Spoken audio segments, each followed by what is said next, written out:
Hello everyone, welcome to today's video. We'll take a look at a very interesting concept called the Alekhine gun. So this game was played between Alexander Alekhine and Aaron Nemcevich in 1930.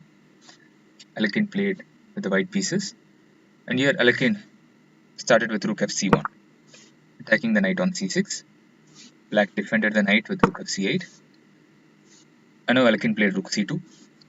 He's preparing to double the rooks on the c file.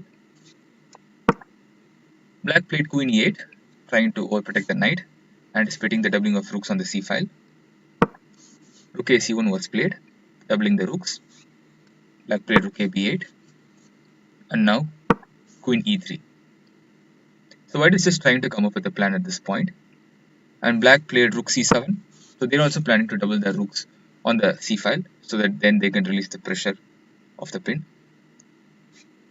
But now Alekhine played this move rook c3. So now he comes up with a plan of tripling the pieces on the c file. Queen d7 was played, rook 1 c2, king f8. Black is simply out of moves. So next, after they go rook c8, the pieces are kind of stuck, and you cannot really move any of the pieces. So that's why they are moving the king. And now Alekhine played this move, queen c1. And with this, we have something called as the Alekhine gun.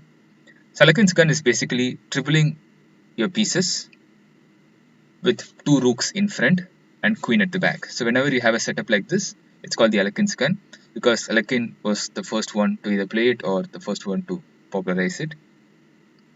And now you can clearly see there's a lot of pressure on the c6 knight.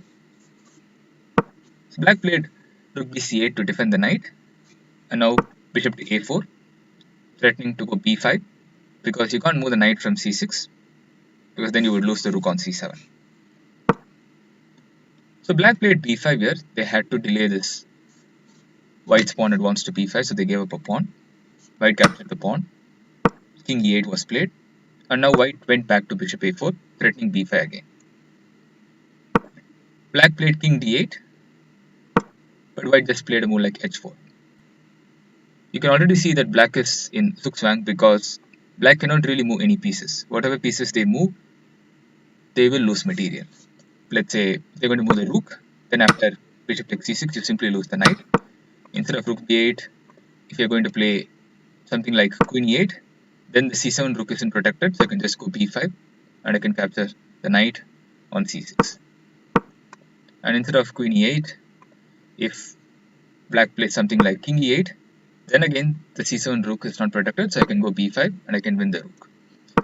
So they are basically out of moves. They could try to, prolong the defense with g6, but then you can simply play waiting moves. For instance, you could simply move the king to h2, and if black goes g5, you can simply capture the pawn and you just win the pawn. And after the capture of pawns, black is again out of moves.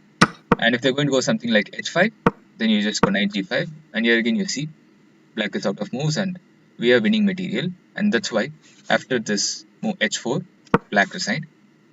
So I hope you understood the concept of Alekhine's gun. Thank you for watching. Please do like, share and subscribe.